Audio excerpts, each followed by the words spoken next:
Well, as you probably noticed by all the pink alone, we're right in the middle of Breast Cancer Awareness Month. It is a disease that affects many families in different ways. About 1 in 8 women in the U.S. will get breast cancer at some point in their life.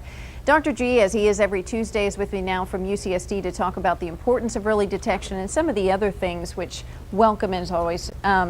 I want to get right to the mammograms because the age has been a controversy at the least, to say the least, because there was debate about when you should get them, if at all. So Right. tell us what's the final say on that? Well, last year people were saying, oh, you really don't need to get a mammogram until you're over 50 years old because it costs the government less.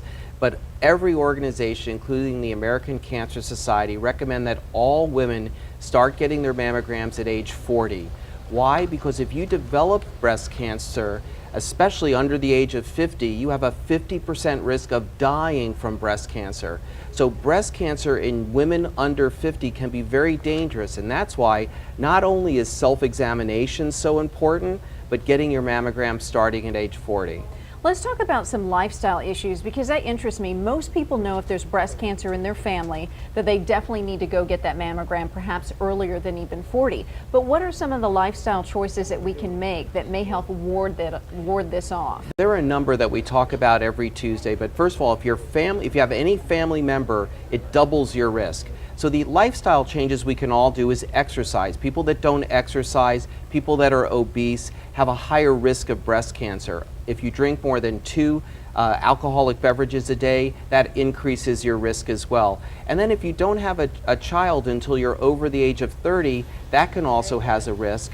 And as well, if you develop your periods or hormones earlier than 12 and it lasts after 55, that also is an additional risk. So those are some of the red flags. Let's talk about some of the treatments and promising new things coming down the turnpike, because we've been hearing a lot about breast cancer awareness for a long time and people have really gotten into raising money for research. Where are we at? Are we making progress? We really are in all cancers, but especially breast cancer because it affects 1 in 8 women. So some new promising studies are actually what are called anti-angiogenesis, which means it stops blood vessels from growing, and we know that cancers need blood vessels to grow.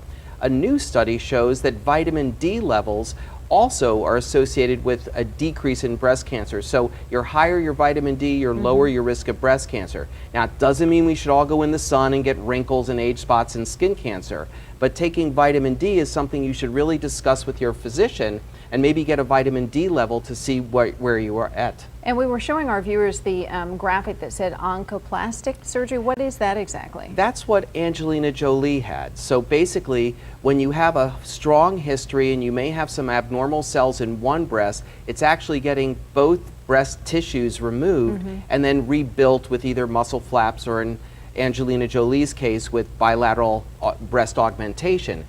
Okay, let's talk about an event that you want to plug real quickly before we go. Well, it's the Race for the Cure. It's a Susan B. Komen event, and you know, it's a really nice way to support breast cancer research.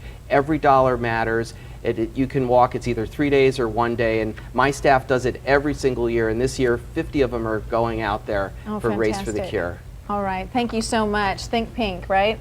That's why I got the tie on. I noticed. Looks very dapper, by the way. Thanks. Let's check in with Walt.